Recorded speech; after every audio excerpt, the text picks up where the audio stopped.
attention and let him know that if he's not ready to clean his house up, if he's not ready to clean his house up, he shouldn't have a house. The pay differential never seems to close, and the World Economic Forum found that if we continue at our current pace, it will take 100 years to close the global gender gap. So we literally cannot get that long. They're not afraid of four musicians. They're afraid of you.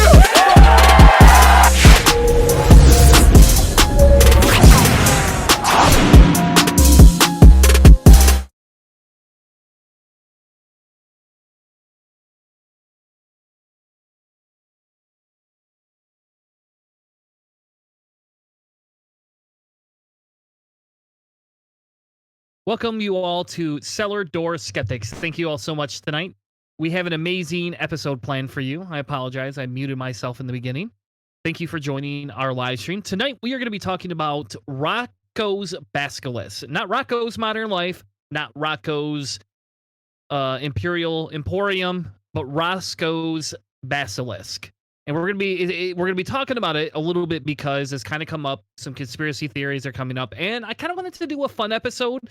I know we did this one, Hanna, together, but I think we did this 4 years ago, maybe even 5. I don't know, when we first started streaming. So I thought we'd do a full-on episode tonight about Rocko's Basilisk. With that being said, how are you two doing tonight, my fair gentlemen? I am not as wireless as I would like to be. My Bluetooth just decided it doesn't exist on my computer anymore. But other than that, I'm doing halfway decent.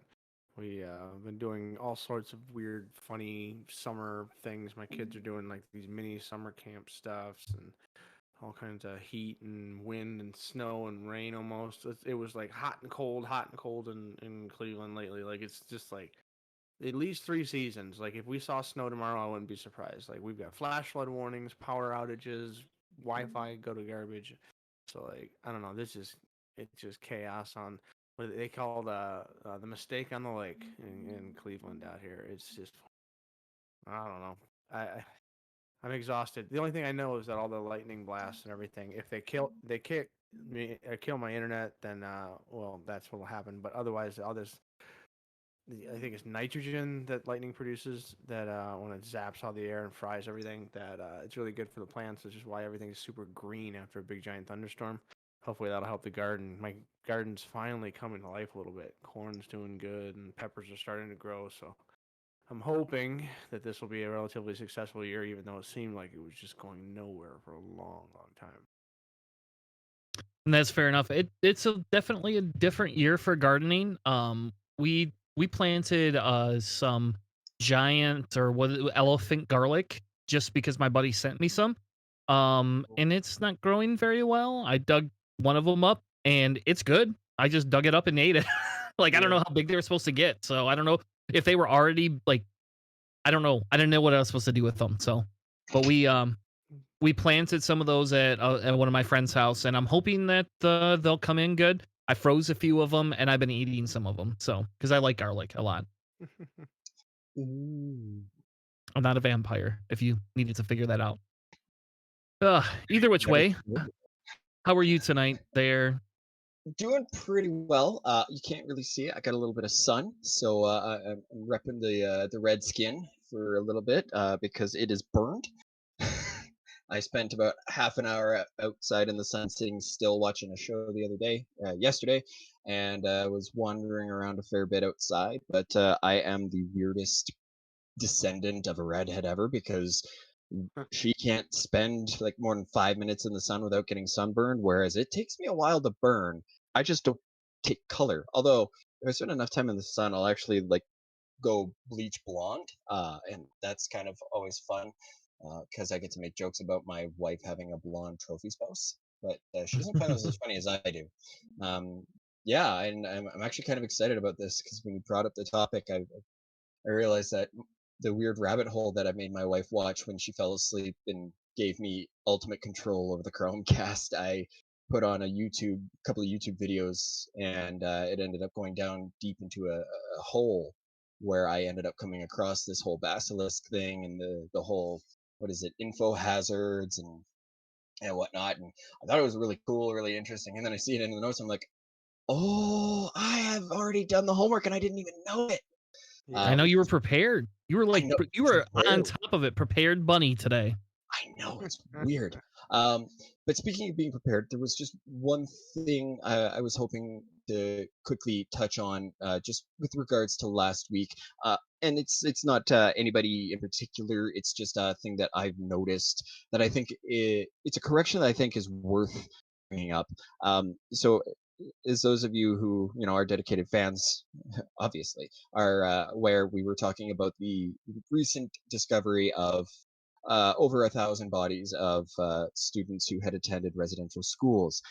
Now, most of the reports, at least most of the articles that I've read, have all said, used the term unmarked grave, while a lot of people discussing it have used the term mass grave. And I just want to make sure that there's no confusion, because mass grave is like a grave with a lot of bodies in it, whereas these were actually unmarked graves.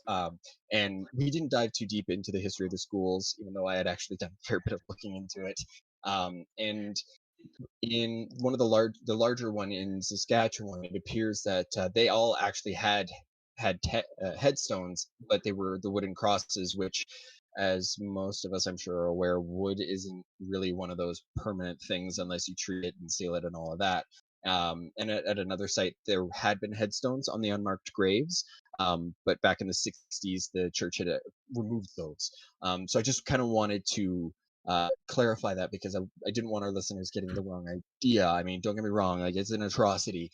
It's just, it conjures a different type of atrocity to see it as a mass grave where, it's just one place where all the bodies are dumped. I think we can all kind of think of one place where that's what you'd expect to find, and that's, say Auschwitz or a concentration camp of sorts.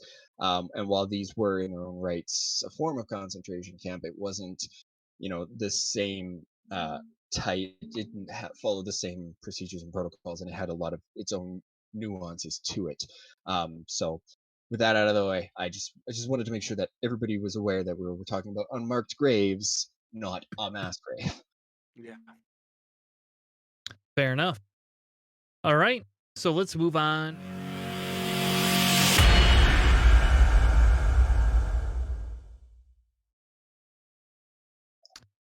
All right, so we have Roko's Basilisk, right? That's what we're going to be talking about. And I don't know, Hannah, what article do we want to start with? Do we want to start with the live science article? Do we want to start with the lesser wrong, the Slate article? What article do you want me to bring up first? I guess whichever one you think is going to be the easiest one to dive into, because what we really need is the clearest and most simplest explanation of what this is. And so, like, the less wrong one, I find that's one of the sites that'll get you into the actual logical framework and language, and so that can be a little bit off. Slate does a pretty good job of explaining it in kind of a layperson's term, and then Rational Wiki is also pretty good. So it really doesn't matter to me which one we go, as long as the starting place we go to. So if anyone doesn't know what it is that's like kind of the icebreakers that we slowly break down exactly what this thing is about. All right, so we're gonna start with the lesser wrong just to begin with, and let's read the base level and then move forward from there, because essentially it's a thought experiment, right? Roscoe's Basilisk is nothing much more than a thought experiment, and it talks about what they call decision theory. And Hannah, do you have the definition for that? No, I didn't know you were going to ask for that. Oh, okay. All right, hold on. I will click on it, and it'll Okay. tell me. That's I'm fine. sure. Decision theory is the study of principles and algorithms for making correct decisions. That is, decisions that allow an agent to achieve better outcomes with respect to its goals. Right? So it doesn't talk about morality. It doesn't talk about, whether this is what we should be doing or shouldn't be doing. It is only what is going to be beneficiary for the person or the AI thing, essentially, that is asking the question. And so essentially, Roko's Basilisk is a decision theory that talks about the idea of what would happen if a successfully powerful AI agent would have incentive to torture anyone who imagined that agent and didn't work to bring the agent into existence. So, for example, if Hannah actually did not exist, right? And we decided, oh, you know what, I just thought about this amazing human being. He's gonna have two daughters, loves to play soccer and or European football. And he basically says if he's not brought into being, if he ever is created because we thought about him, he's going to know we thought about him. Therefore, he's going to come kill us or torture us or punish us in some way, shape, or form. We're not helping when you thought of me. Yeah. Yes. So when we we would just be like, well, you were just a thought, man. We were high. We didn't know what was going on. We just figured, hey, cool. And then all of a sudden, Hannah's like, well, I'm here now, and I didn't get all the time with my kids that I should have gotten. So I'm going to torture you for X amount of years or do something to antagonize you because screw you. So then the theory goes, essentially, right, that because of this, you want to strive to help create this specific AI agent so that it will not torture you for past decisions. Does that sound about right on a high level? Yeah. Yeah. Okay. That's what I was gonna say. And the general idea is that a godlike artificial intelligence, so supreme, see all things, past, present, and future, all information, everything, universe and communications and humans and everything, animals, all of it is essentially at this thing's control. And if it basically can destroy and do whatever it wants, and it sees that you didn't help on its way into existence or into its rise to power, therefore it's going to punish you because you were not one of the allies, but also the ones who supported it. It's not just gonna like allow you to exist. It would actually benefit you, and so a lot of people get it mixed up with the idea of Pascal's wager a little bit too. And so I'm sure that's something that we'll talk about. But it's the basic breakdown is, as you've said before, it's just if a super godlike artificial intelligence came into existence and you didn't support creating artificial intelligence in your existence, then it would be upset that you didn't do it. Therefore, it would torture you, destroy you. Yeah, exactly. Kind of sounds almost like the Christian religion. I'm just saying it sounds pretty similar to it, except for this would technically not claim to be the ultimate supreme moral guidance. It's gonna be a little different. Yeah, that's the connection I mentioned about Pascal's wager. Is that a lot of people who come from the atheist community hear this, and that's the first thing we think about. But it's not quite that. Yeah. All right. So Keith, you're our newbie. You're our new introduction person into this whole thing. What is your thoughts or feelings on Rocco's Basilisk? I think it's hilarious and that it's going to be impossible to write down, so I'm probably just going to have to note the entire episode of Tannerisms. The When I first heard it the other day, I was watching Kyle Hill. He's a science communicator who I stumbled across because of his series on nuclear disasters, which is actually hella fascinating. If you want to check that out, no, that's not my quick save. And as it was explained, basically, the AI is of sufficient intelligence that it exceeds humanity and is capable of basically telling with absolute certainty that you do, or whether or not you would have opposed its existence, or would have even helped with its existence.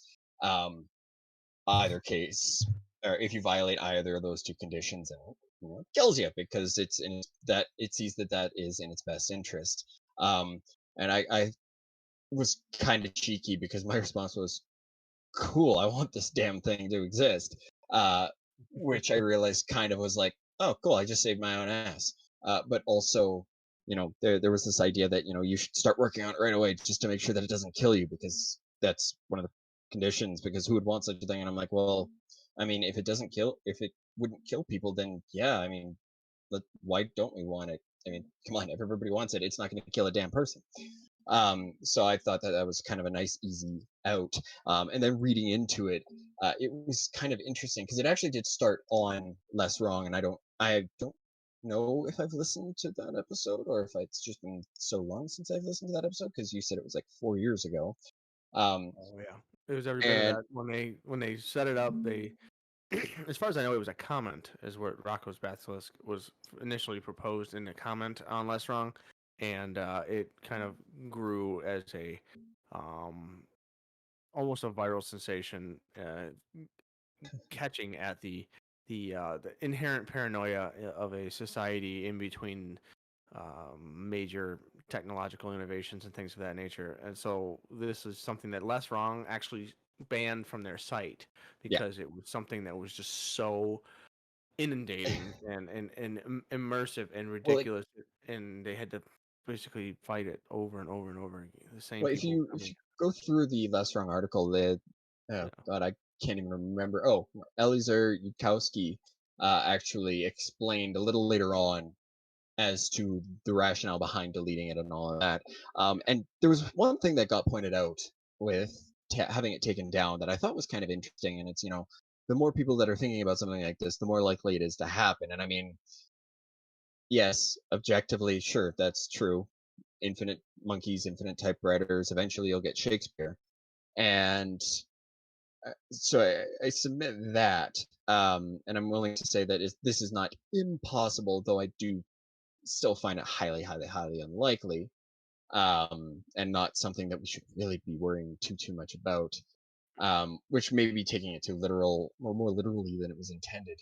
But the thing that Yudkowsky was saying was so problematic is that it was incredibly stupid to post something like this as an information hazard, finding an information hazard, or is that the term? Information hazard? I don't. Info hazard. That's what we'll go with right now. That works. Basically, as something that could put your life in danger simply by knowing it, and the basilisk being one such thing, because with more people thinking about it, talking about it, its existence becoming increasingly more likely, um, it could, it increases the likelihood that it actually could cause some sort of harm. So he's like, it was just stupid. And as a smart person, you're supposed to know better than to share things that could actually come back to bite you in the ass, or cause others problems. And I thought that was interesting. And the more you look through it, the more it kind of seems to not really support itself. And the fact that some people were apparently reporting emotional distress at the thought of it kind of tells you just how seriously philosophers can take themselves. I know deaf philosophy over there. I get it. Come on. I have never actually seen you drunk at a party and had to listen to you drone on and on and on and use technically as a way to start every single argument. I don't I've think he's ever done that technically. damn it, Tanner. Um, Christ. Yeah. So, I, I mean, you look through it and okay, as far as thought experiments go, it's kind of a neat little trolley problem or what have you. But I think that it got blown way the hell out of proportion, and unfortunately, with it completely being yeeted off of the damn page, and relegated to everywhere else where such things could get discussed, it kind of had the Streisand effect. So instead of a few people looking at that, picking it apart, looking at Rocco and being like, "You're an idiot. How could you? Why would you put those sentences together? That doesn't work." Um, Now we have trolls who are coming in and going, "Oh, yeah, this should be considered. Oh my god, every idea matters." And I was like, not really, but whatever. So it's an interesting idea, but it's not so well you, thought you're out. I don't you're saying, yeah, you're saying you don't believe it's well thought out. Now, there's people that do feel differently than you. Lots of people, They're actually. allowed to be wrong. Yeah. Well, Elon Musk probably. Elon Musk probably. Good old Yeah. Muskie. Well, he's the one pushing for AI anyway, so who knows? Um, maybe he What does wants he to be the know? god that controls the other god. It's like a Oh my god, never-ending tunnel. that's my argument for why I would convert to Mormonism is for super Oh my heaven, where god. you become God. But that's another Okay. episode. All right. All right. We're not gonna get into that. We could get Bryce on that conversation. All right. So, um, what what the big theory kind of goes on to, right? Is so okay, so it basically posturizes it'll punish people that didn't support it, right? But why would it do that? What's the point of that? Is there a reason why it's going to try to take on this? Because it, like you said, it creates an existential risk, and people sometimes have hard times with that. I mean, look at the Matrix. What did the Matrix inspire? Like, have you ever heard people say, when we were under Trump, we're living in the Matrix? I mean, it came out. And then people that were on the opposite side are saying, well, Trump took us out of the Matrix, blah, blah, blah, blah, blah, blah. So there is, Did flush something down the toilet. That's for certain. Yeah. hey, there you go. So Big the arms. reason is because one of the objectives of Roscoe. God, I keep saying that. I keep thinking of those breadsticks with cheese in I was them just that you gonna used to say. get. Those are so good. All right, gotta keep moving. Fat people problems. So and I had a good dinner tonight too. Anyway, fuck, and just good job, Keith. Derail the conversation. Ugh. Anyway, so the reason it is because if you think about it, people want to be able to prevent the most amount of harm that comes, right? And this is kind of like a reach back punishment style that they have issues with. And so the question becomes is would AI be able to actually be able to emulate some of the different emotions and things that humans feel? And we say this for example, right? Because if AI would have to slaughter 50% of the world, but they would be able to save 50%. But essentially, if they didn't do this, therefore everybody would go extinct. They can justify in a very non-objective moral standard that they should make this decision. And therefore, they're very egotistical in thinking that, well, I'm a genius AI. Therefore, because you guys didn't think me up and didn't put me into existence and try to work towards me, because you didn't do this, you actually created harm by allowing me to not be able to step in and help the human species, help, essentially the goodwill of humanity. And I think there's a word for it. It's like it's not utilitarianism. Is it altruism? Altruism. Thank you. Is that how you say Mm. that word? Because I Yeah. I see it different. Yeah. But Altruism. Yeah. but essentially that's what it thinks of itself. And again, that goes back to that whole the guard argument, that we have. And so if it's meant to come into play, it's not actually being malice. It's not like an evil AI. It genuinely believes it's helping humanity in some way, shape, or form. And I don't know if either of you've watched the Loki show at all or not. That's on Disney Not Plus. yet. Okay, so we won't go into it then. But it is kind of there is some of that example because they are hopping between different worlds and trying to find how do we stop? Because there's the ultimate time police that are saying, hey, we control all the time. We want one good timeline. Everything else and all these other variants need to be purged because they create ultimate chaos. And that's, what Loki is, nothing but a chaos agent. So this AI is trying to come into being to say, we are the equivalent of the time police, which I believe they've existed in the Marvel universe for, I think, 20 years. Don't quote me on that if you're smarter than me on Marvel, but I believe it's 20 years that they've done that. So Hanna, in your discussions or your research, did you uncover any of the altruism debate? Altruism? It's essentially the idea of altruism and utilitarianism, and would a machine be this cold, emotionless, soulless, decision-making automaton, or would it evolve to be a artificial intelligence, general artificial intelligence? So we have specific artificial intelligence, which essentially is a artificial intelligence designed to self-learn and learn other things, but in a specific and general theory area. That space is getting broader and broader as time goes on. We put more and more information into these systems, but a general artificial intelligence is generally connotated as the assistance of a self-aware system that would be able to know what it is and know that it exists. If I think, therefore I exist, blah blah blah. And one of my immediate, like, trying to back away from, I don't enjoy logic theory. I've tried. I just don't enjoy it.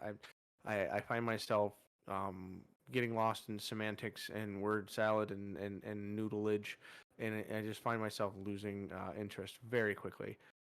So like the idea of math with words is something that I've never really liked. And so when I looked at this equation, I try to break it down into a simpler series of thoughts. Is just what are they essentially afraid of?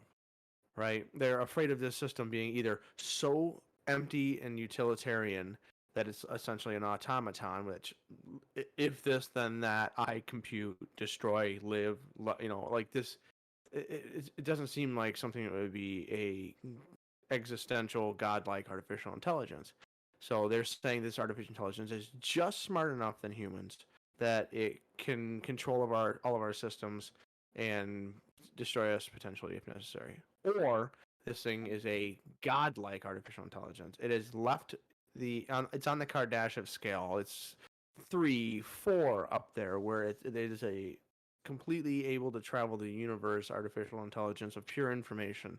Now, that kind of artificial intelligence, my question is, why does it need to punish anything? We're putting a level of anthropomorphism on this artificial intelligence that, like, what would the benefits be to utilize resources to torture, destroy a simpler primate carbon-based life form species that obviously offers absolutely no threat to something so advanced and powerful, that this entire scenario becomes moot at best, right? Like, I honestly don't think that you would. It's a problem that humans have in general. Is when we look to something, we throw human emotions, human failings, human fallacies, human disagreements, and tendency for war and destruction, our primate and animal urges, and we throw that onto an intelligence system, and so they're like, it's gonna destroy us all because it's got the power. No, that's what humans do. I would wager that if this thing is that smart, that powerful, that advanced, this question doesn't make any sense to that system, because it wouldn't need to do these vindictive and childish things. Like this is the entire thing. It's just, if you bring it into the altruistic thing, it's like, if these humans are removed, then the rest of the humans who supported me, we calculated would survive forever. Like that question, that's leaving the machine to make those kinds of decisions. But I wouldn't say that that is some kind of all-knowing, super intelligent, godlike artificial intelligence. I just think that that's something that just became a little more evolved than humans, and on the rough end of evolution, I mean, it is a state of nature. I don't care, even if it's an artificial intelligence and it has all the bombs. So that my perspective on that is, what kind of AI are they talking about? And if they think, if they're mentioning like the super advanced one, I don't think it's going to do something like this, because that's what humans and lesser evolved things do. If they're thinking it's just as machine, then is it really that advanced and powerful? And can we just do weird things to outsmart it? Because it would be able to, like, why would you do something so absolutely dangerous to attack my core or what? You know what I mean? Like, we've seen these kinds of scenarios thought out. I just don't think this one is a valid argument. Yeah, and the utilitarian, essentially what it's doing is it's now picking up utilitarian theory, right? And that's an ethical system that bases right and wrong on an action, on whether that action is net beneficial or net harmful. Now, here's where you get into very muddy water, right? And if we talk hard philosophy, which this is weirdly turning into a hard philosophy show, and I kind of like it. I kind of do. This is reminiscent of some old old religious debates. But utilitarianism, you can talk about whether you can have like a mathematical version of that, right? Like, can we assign some sort of a point value to what you're doing? And this goes to, why we don't have absolute morals, right? Why I believe there is a such thing as objective morality, but objective morality is based on the level of how evolved we are as a species in terms of like our empathy and all these other things. So like a mathematical utilitarianism essentially is meaningful in calculating a specific type of number and then letting humans use that that utility to maximize a machine, right? Again, the trolley problem. Like technically, is it wrong to murder anybody? Yes. Is it less wrong though to murder one person versus 100 people? Well, mathematically, they say yes because there's more lives that will allow that to create the greater good that could be going into these things, right? Like if I let 100 people live versus one, how much good is that one person going to do based on the 100? And then you get into like a statistical probability puzzle, right? So for that one person that you let live, how much good would they have to do to outweigh those 100 people and all the replicating 100 of the Nazis? All right. That's There's more than 100 punches Nazis, right there. but there's definitely more than that in the U.S. But you get what I'm saying, though. You just get hurrying me. You're trying to get me on the punch Nazi subject, which we could talk about here in a few minutes because that kind of falls into a utilitarian argument. In fairness, one that I aggressively support, pretty much anywhere I go. But if you think about it, again, going back to that trolley problem, there is a statistical probability of what that one individual will have to do to make up for the other 100 plus all the lives that they affect minus all the harm. And I don't know if you've ever watched The Good Place. That's one of my absolute favorite shows in the whole wide world. I love that show so much. And they talk about anybody watching this, how you can believe in a heaven or hell after this is beyond me, because they talk about all these different calculations and how, you do this and you do that. And there's just so many probabilities. And yeah, one bird of the witch. And if you think about it, it goes even deeper than that, right? There's an even deeper well that you can go into because as we evolve and think that or understand things more, how do you go back and calculate all the past dead lives of people who've already died? So let's say somebody thought what Napoleon was doing was good, right? At the time it was good.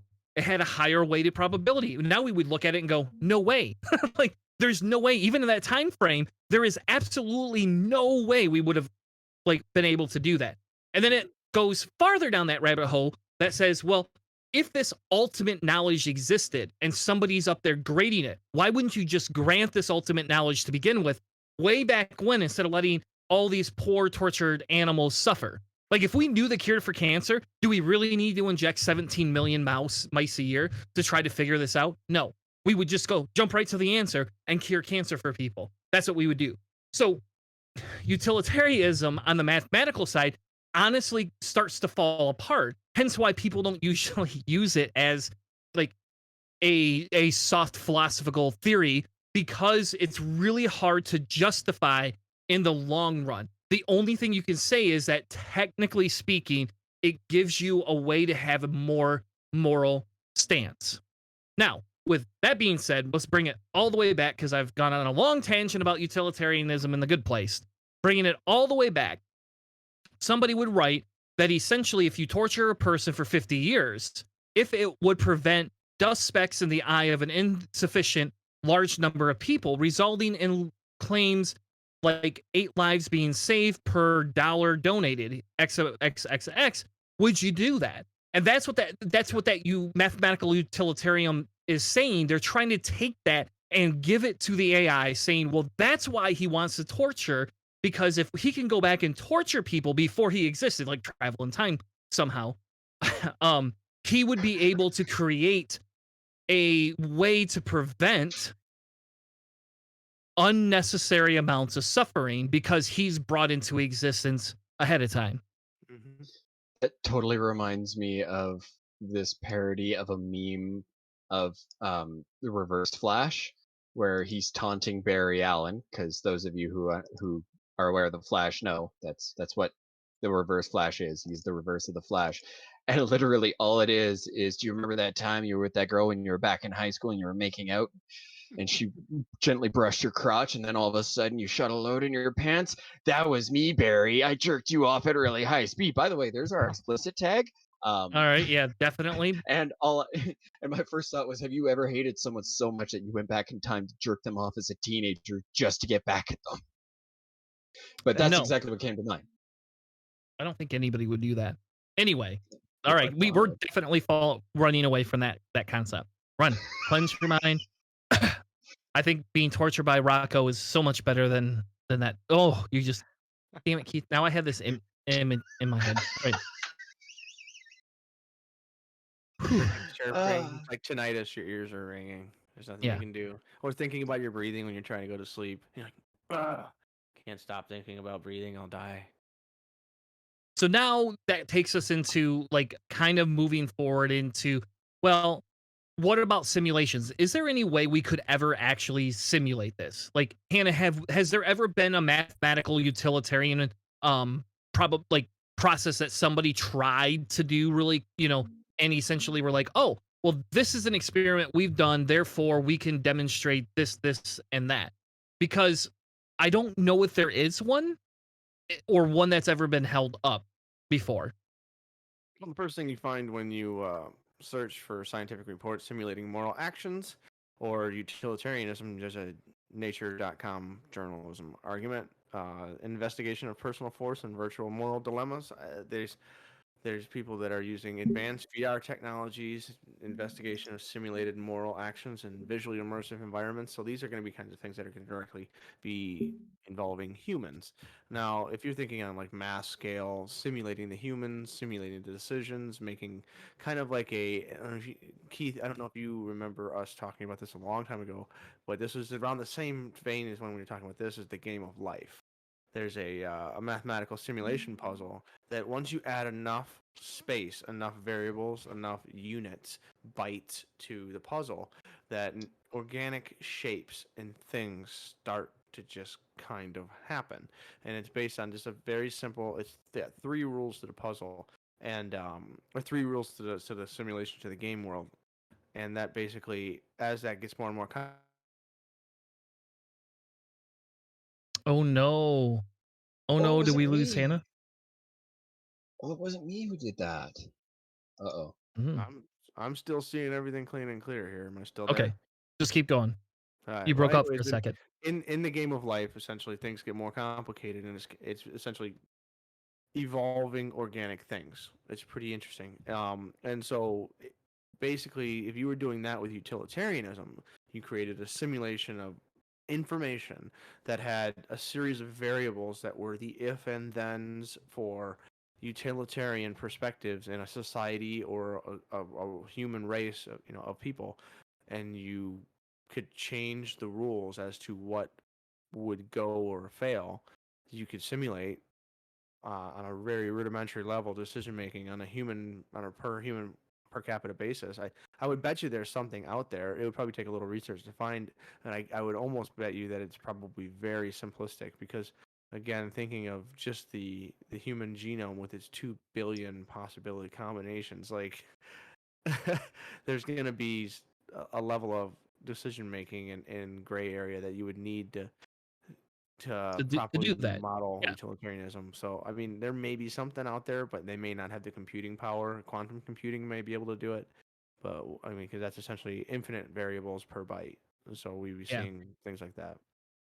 And I think, like again, your scenario comes back that they use the example of Bob and Alice, right? If Alice knows about or can construct Bob, Bob doesn't know who Bob is because he's not around yet. Alice is the pre-Bob. If Alice thinks about Bob, she knows Bob will exist someday. Therefore, the probability becomes where he will. And if Bob does exist at some point, he's going to come back and force Alice to comply with his demands, yada, yada, yada. Right? So it's a blackmail agent. And if you take that even farther down the road, essentially what you're saying is that there's some sort of infinite singularity is essentially kind of what it's talking about. And it's essentially like a singularity is an intelligence explosion, right? Or some sort of the super AI that will exist and has always exist and always comes back against, hence essentially a godlike structure. And the idea creates this dilemma where if Rocco's Basilisk actually did exist, if this AI did exist, we're never going to stop seeing it become more intelligent, and it's always going to come back and torture people, hence creating this big loop. Which, if anybody's watched Rick and Morty, once you create a bunch of time loops, you know what happens. You know what You gotta happens to the close 'em. threads of reality. Yeah. And immediately once you do something different from that other one, it creates a new time loop, and the next thing you know, you're going to get torn out of space, time, and reality and exist into nothingness, according to Rick and Morty. Mm-hmm. Or Rick, actually. Not, Morty don't know shit. Rick knows everything. Yeah, Um, you split all the TV channels or whatever it was. Yeah. Yep. And so Yeah. that's the idea with that singularity there, is that a singularity is essentially nothing more than a fancier scientific concept for God, right? It's a God concept because it's creating, there's always been and always will be something that is there.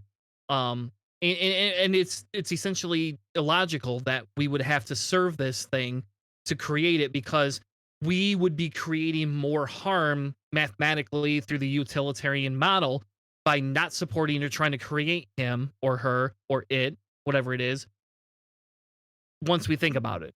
And a lot of people find this concept, like you said earlier, Hannah, like super, super, super scary, you know? Well, one of the things we see with a failure to use Occam's razor on simple arguments and conversations in life, seeing the complexities necessary to complete this argument increase, like what you just described, it's what we're seeing here. Is just like, if this, then this, but we need this and that too, and then this is that and this. Like this is a web, a bird's nest that grows as time goes on, and then whether or not, and it is even specifics to whether or not this is a God AI, because in the artificial intelligence community, there is a singularity that's a regular singularity, and all that is the singularity that happens when artificial intelligence becomes self-aware. That isn't some kind of like click, the world is now under the power of some AI overlord. It's just, that's the point at which something evolves from it goes in the shell, from the depths of the net, and artificial intelligence just simply becomes aware. And the idea that we have to add more complexity to explain the time loops and things that it would have, like, so we're saying that time travel is possible then with a godlike AI, and like, so it's just one of the things I lose it as the same kinds of things that you find in a lot of conspiracy theories, is the idea of the wormhole. I don't like the idea of the wormhole. I think of it more of like a bush of poison ivy. Like, the further you go out, it's just nastier and tanglier, and you're itching more, and you gotta make it stop somehow. And it's just like, whenever I'm just in the middle of one of those things, it's just like 35 people are adding something on, and everybody's just going, well, that's possible, and that's kind of it. And all of a sudden, eventually, it becomes a thing that's part of the theory, and it just gets messier and messier. And that's one of the things that this feels like to me. Like, they're taking words that we've socially made scary. Ooh, the singularity, artificial intelligence, and they're leaning on our fears and our fight or flight instincts, our reptilian brains, our the human gray matter that was evolved to deal with predators on the Plasticine. Like, this is not, our brains aren't going to be something that's going to be able to model this accurately. And so I honestly think that humans in general are making a lot of anthropomorphic decisions on their argumentation on here that are simplistic, and real philosophers are probably like, yeah, it sounds scary, but it's probably ridiculous. I would love to hear like what like an MIT super genius thinks of this stuff. You know what I mean? It's like, like the internet guys are going at it again. Well, I don't know. Okay, because essentially, when we get down to, because you thought of it, that's what creates the ultimate harm, right? And that was posited by that, I can't pronounce his name, Yud Koskowski guy. Essentially, he said, me putting this on here could allow a future AI that's smarter than us, that's a supercomputer, to take this and create a reality out of it. That's what he's claiming, right? That's why they took it down originally. That's why it's not just you thinking about it. That's the ultimate theory. But like in practice, that's what this happen. That's why they started banning it, right? Yeah. Yeah.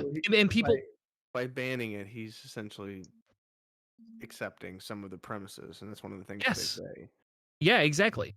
And essentially, if you go through and read the Slate article, that's one of the big things. Oh, I can bring it up. Actually, I can bring it up, right? I can. I don't. Can you? Yeah, I can.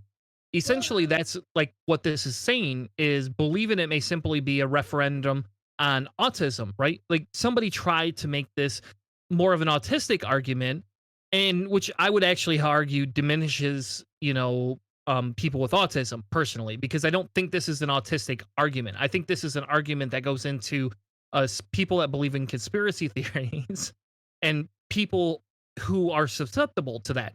And if we talk, and I know this is really off-putting to say, but if you talk about religion and what does religion do to people, you believe in some of these identical, similar concepts in these temptations and these other things because you're ingrained and pushed to believe it, right?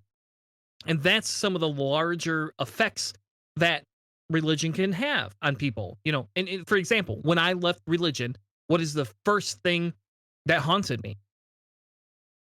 Hell. Hell. Yeah. Exactly. Yes. Like I sat in a chair and cried. Here, dude. I am so happy. Yeah. I sat there and cried. I didn't understand. It's like I am literally having to give up and take a risk that I'm going to be essentially tortured. But once you start to understand how the mind works, right? And how consciousness works, and like I don't believe in transcendentalism, right? I don't believe that I'm going to be anything else. When I'm dead, I'm just a dead meat sack. My brain isn't going anywhere. I don't have a soul. I'm not. Once I could get past that, it was so much easier. Like these type of like AI things is the same thing. Like, oh, Rocco's going to come back and torture me. Well, how the fuck would I know it's Rocco torturing me? And I'll tell you what, if Rocco showed up right here, like just like that Ring video, right? You watch that Ring video and she shows up, walks out of the thing. You got so many days to make a copy of the tape. Which I have a story about that in a second that we'll get into that Keith will find hilarious. But like you think about those things, and like once you can get past all of that little things, and you're like, but I don't believe I exist outside of here. I don't believe there's other timelines. And if there is, I'm not conscious enough to be able to transcend them. And until humans could become that portion, this Rocco's theory just falls flat because there is like him coming back again. If a robot just appears in my basement, I'm going to be like, holy fuck. And you know what? I'm going to still be dead and it's not going to matter. Because I'm not going to wake up tomorrow and be like, oh, that robot tortured me. Whew. Oh, here he is again. It's not going to happen. I'm going to be dead. Now, the Ring story, first time I ever saw that movie, I may or may not have ingested some fungus and decided that was a good idea to watch the movie with a couple of friends. I was really young. Not like I was over 18, but I was a pretty young kid. And I'll tell you what. I have a hard time watching that movie to this day. Oh, yeah. Sober. Because of that experience.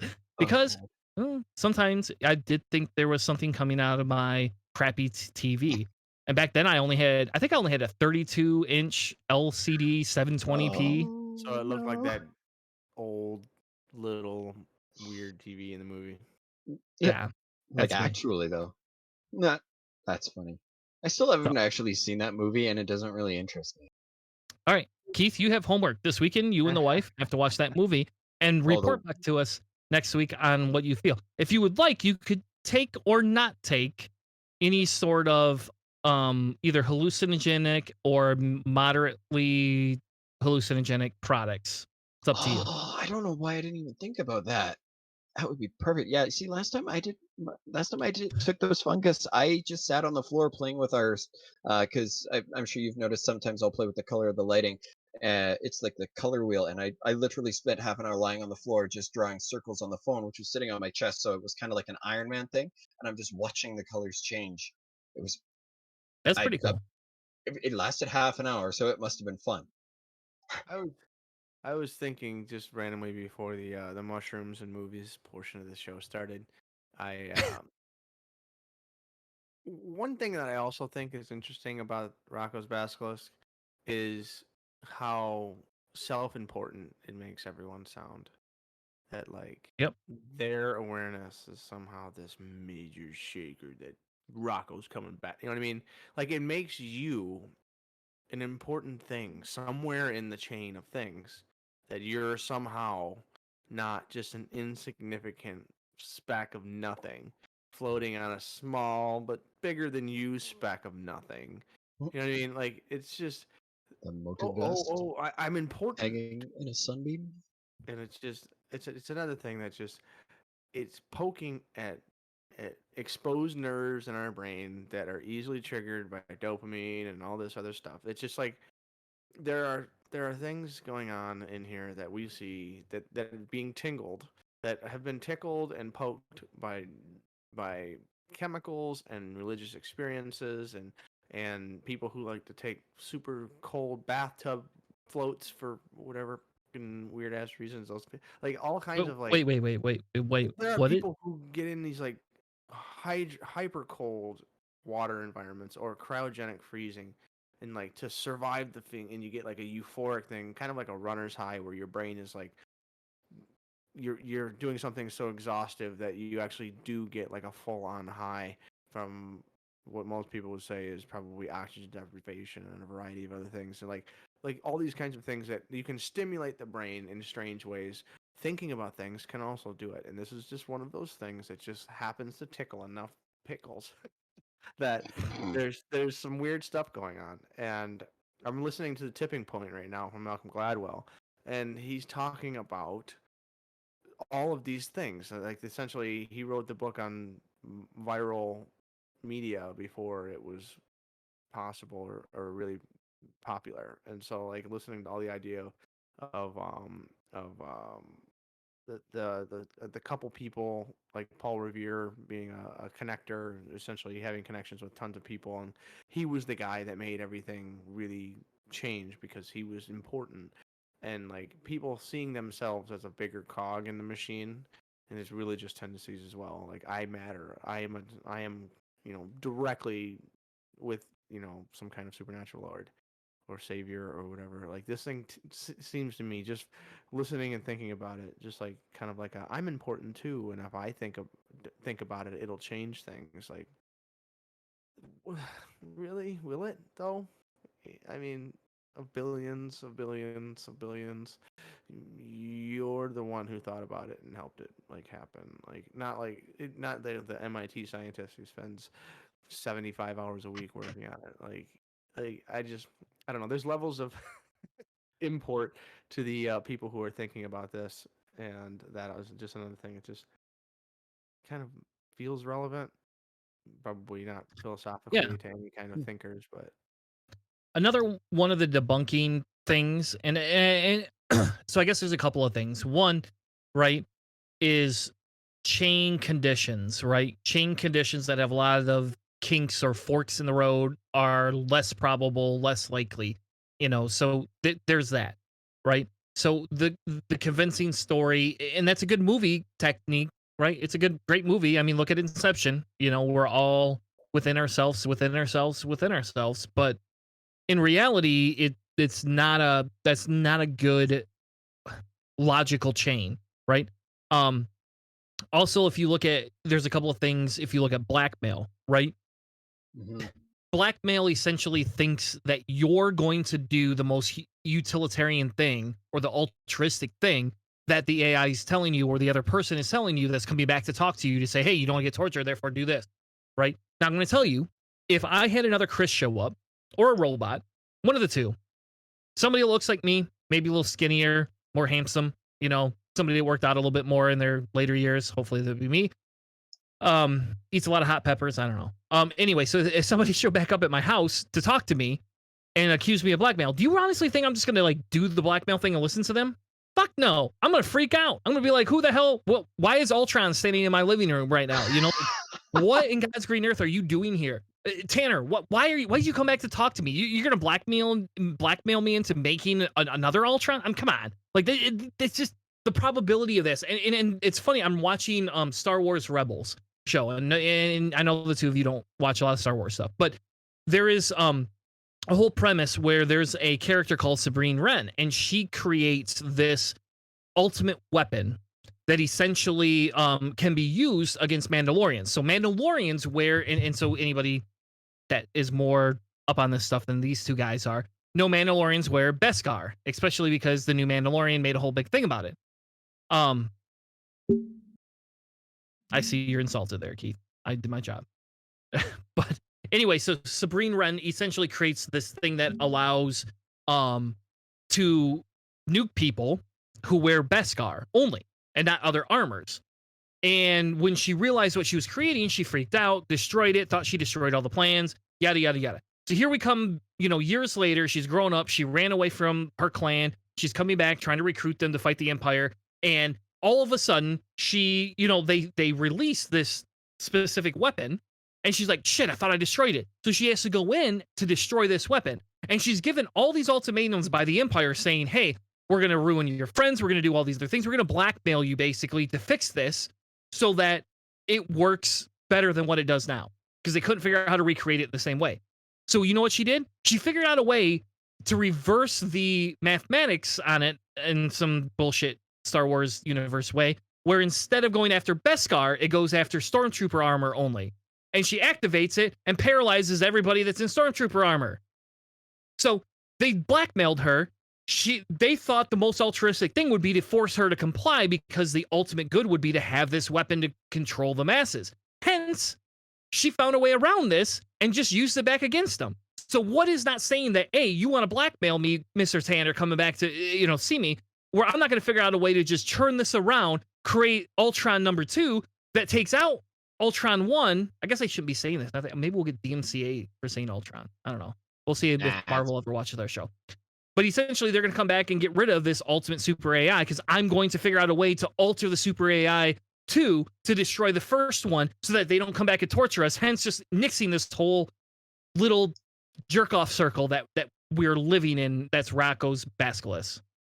Yeah, well, that's not the godlike AI because can you trick the godlike AI? Can you trick God? I mean, the idea there that it needs to come back and blackmail you to get you to do something. That it can travel through time to get.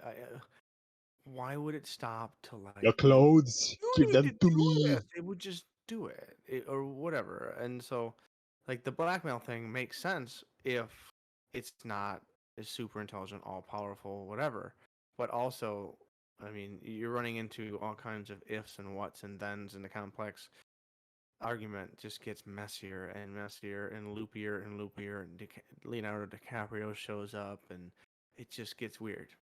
So, what about Lawrence Fishburne? Can I get Lawrence Fishburne to show up too? If I can get both of them to show up, it'd be a pretty good day. Only if you I agree get to take grumpy the when red people pill.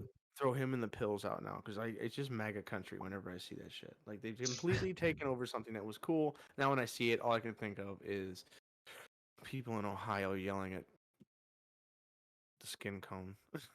I just Yelling at what? Skin tone? Okay.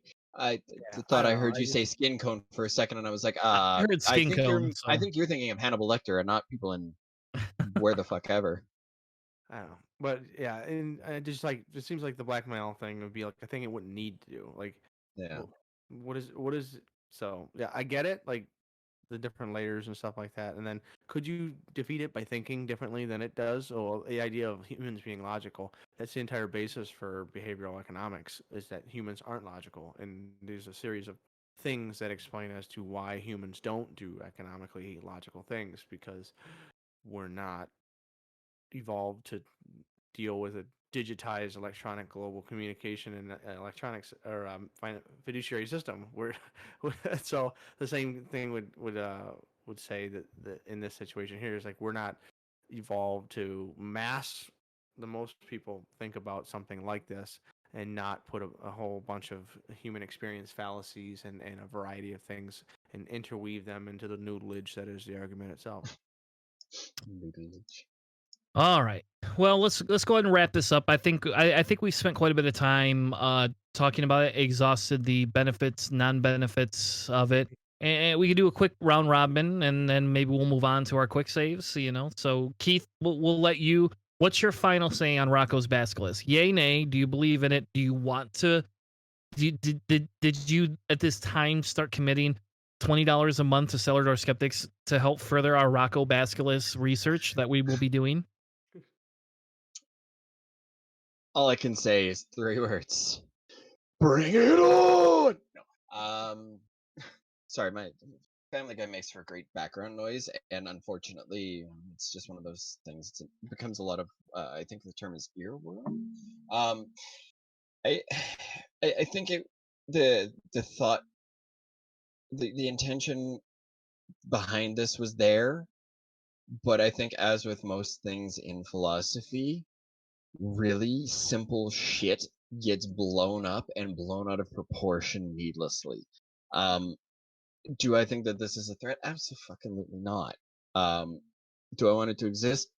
Yeah, because it'd be fun to see it in action.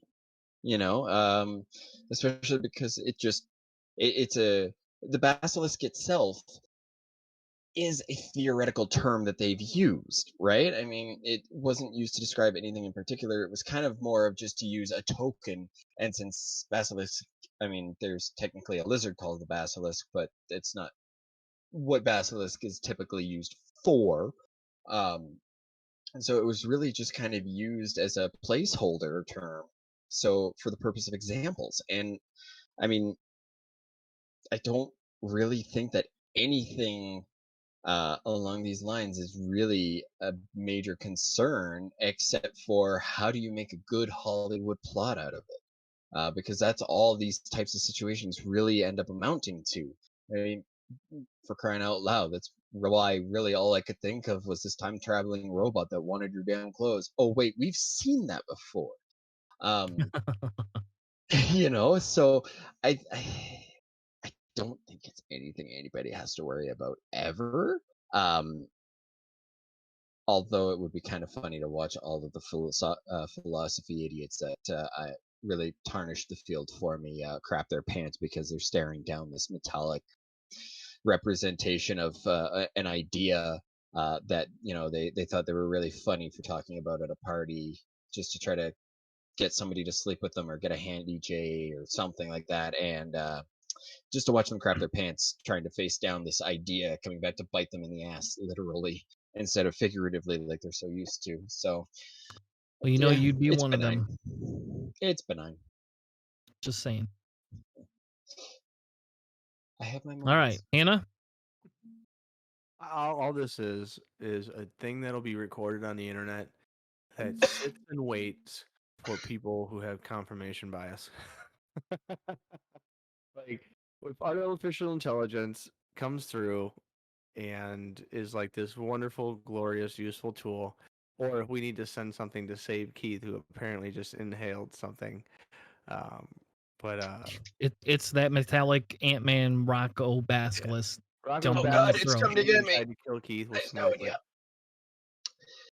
You Whew, should that have was fun. blasphemed him. But in the end, I think it's a fun thought experiment that is interesting and unique, and the first time a lot of people hear some kind of thing like this, and it will sit on the shelf as a thing that people worried about, a thing that people who could be particularly swayed intensely about thought experiments will fret about and be afraid of. But in the end, this is the thing that would simply sit on a shelf until something happened, and people will look at it and it was 2020 hindsight and say that explained it or that doesn't explain it or whatever. But I don't think this would ever actually be an argument that would ever amount to anything of real import besides helping some people kind of come to terms with the idea of logic and time travel, and maybe get them a little more interested in thinking about things that are difficult. This weird story could be a thing that was a good gateway to get a lot of people like thinking about something like this, and maybe they got more interested in artificial intelligence or whatever. Like a surprisingly non adversely negative, so a positive, a double negative, which could be people that may pay attention to this more, because I had never heard of some of these arguments before, and I always find myself appreciative when I learn something, and I have an opinion on the end of this, and I disagree with it. I think it's overblown and kind of kind of mystical thinking. But in the end, I did learn more about logic and artificial intelligence and fear doing the research. So it may have been a good thing in the end. Awesome. Well, let's move over to our quick saves of the week.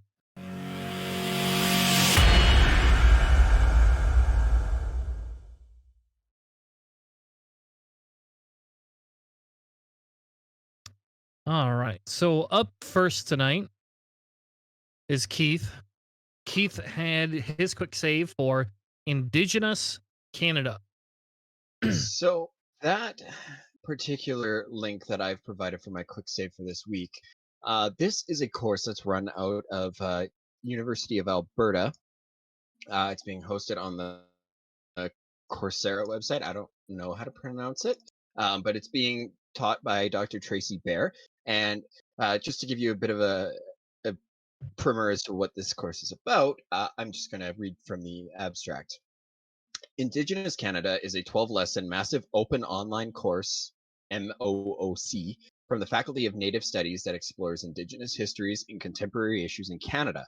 From an Indigenous perspective, this course explores key issues facing Indigenous peoples today from a historical and critical perspective, highlighting national and local Indigenous settler relations. So essentially, it is a great starting point. So again, last week we had an amazing episode. Having Tim on was by far, I think, one of the best things. Very, very intelligent and really knows his shit. He's, as I said, he has taught me a fair bit. He's been an amazing mentor to me, whether he meant to or not.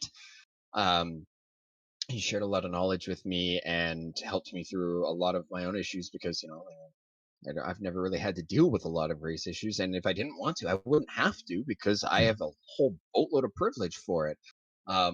But I'd rather use that as an opportunity to kind of help elevate others who my privilege steps on. And because I don't think that that's right. I don't agree with that. And I think that if that is a topic that is interesting to you, I mean, I think more people should take this course. But if that is a topic that you are more interested in pursuing, even if it's just for this course, it's available online. You can get it for free. There is an option where you can pay and you get like an actual certificate saying that you passed or you went through the course. 100% at your own speed. I'm actually enrolled in it. I'm looking forward to what I'm going to learn and where it's going to take me. I'm going to try sharing some of that in future episodes, some of what I learned, just because I don't want to reteach the course because really I would probably never be able to do it justice. And I'd love for more people to try to get on and take it. Again, there's a totally free option. There's no obligation. It's all the exact same materials. And I really think that it would be worthwhile, especially for those of us who, come from a settler's heritage. It just gives us an opportunity to learn about the stories that we didn't hear growing up, because to the victor goes the ability to rewrite history basically. And unfortunately, the history that we've been taught leaves out a lot of the negative things that happened. And the to put it in good place terms, the unintended consequences, although they were probably more intended, to be honest. I just really have been dying to say unintended consequences of. So it's just it's out there, and if you're looking to learn more, it's a great starting place. Yeah. Awesome. Hannah's quick save, which I had to change the link because somebody put .com and it came up as a safety hazard on my Mac. And I believe it might have been a porn site, but we don't know because Chris did not go to it, so I put it at .org. Thank you, Hannah, for trying to give me a virus today. Good thing Mac has come in and saved the day. Mac may be our new AI Roko Basilisk overlord. We don't know. Oh, Anyway, it's the so anti-basilisk. DJ Steve Jobs coming from the coming from the grave. Yeah. Tell us a little bit yeah. about why you picked this. My daughters are in T-ball right now, and the bucket list thing was to play catch with a child and help with coaching and do those kinds of things with baseball. It probably won't exist or last for very long. They enjoy T-ball and the fun and stuff, but it while it's lasts while I can play catch with a child and enjoy the basics of t-ball and baseball and the memories of Little League and those kinds of things. Like the boys of summer are out right now, and sometimes the girls are playing with the boys on the fields and stuff now too. We see a lot of, I mean, in all reality, if you can throw and hit, you don't have to be the most powerful to play the game. And so there's places for girls to play in boys and men's baseball leagues. And if my daughters are interested in doing something like that in the future, I would totally love it and be super happy. But it was just something that it was just absolutely thoroughly enjoyable to just throw on a glove and grab a ball and go to the sand lot and goof off with a whole bunch of little kids. And I helped the coach a little bit, and I told him to put the damn chicken wing down because if you hit like that, you're an idiot. But not specifically, but that's something that that's always been a thing. It's just like, put the chicken wing up when you hit. It's like, oh, really? So is that then you put your elbow down when you swing? So should you have the chicken wing up? And look at the coach is just like, So yeah. Anyways, those are like just enjoyable moments where I could be a nosy parent of a semi coach and have fun with some baseball just for a little while. And if it ends short, we'll see. Maybe I'll coach baseball or something one day, just to get the fix, because it was surprising how intensely it pulled. Going back to the field, I haven't been on a ball field in years, and it's the same great place it was. Brings back a lot of really good memories. So that was my quick stay this week. Awesome. My quick save this week was an NPR article that talks about, after decades in the background, queer characters get to step to the front in kids' media. I picked this one specifically because this is actually one of my favorite kids shows. And Hannah, when your daughter's almost old enough to probably start liking it. She's right on that cusp of it. But it was one of those shows that I had heard about. Go ahead. What show is it? This is Steven Universe. Okay. And Steven Universe is essentially about a child that's raised by these things called gems, who defected from their original home world because they didn't believe in ultimate perfection. That's the high million-foot level belief of the thing. But it's a really well-written kid show, actually. And they have a lot of good lessons in there. And they actually talk a lot about all sorts of other things. And the writer for this, Rebecca Sugar, actually came from Adventure Time. So she originally was writing for Adventure Time, decided she wanted her own show. And this is kind of what came out of it. So she did a pilot, they picked it up. It's a really amazing show. And this show essentially talks about, divorced parents. It talks about people who are non-binary. It talks about identifying, like same-sex marriage to some extent, asexual marriage, all sorts of different things, and asexual relationships. And there's just so many different queer things that come out in this. It's really well put together. And originally I wanted my kids to watch it because I liked the show and I thought it would be, like a more beneficial alternative to Adventure Time, right? Adventure Time's pretty good, but this was a lot better, more realistically, in my opinion. And at first my kids kind of were like, I don't know. Then we watched a few episodes, and about 6 months later, my daughter was randomly watching it on her iPad. And I was like, oh, you like this show now?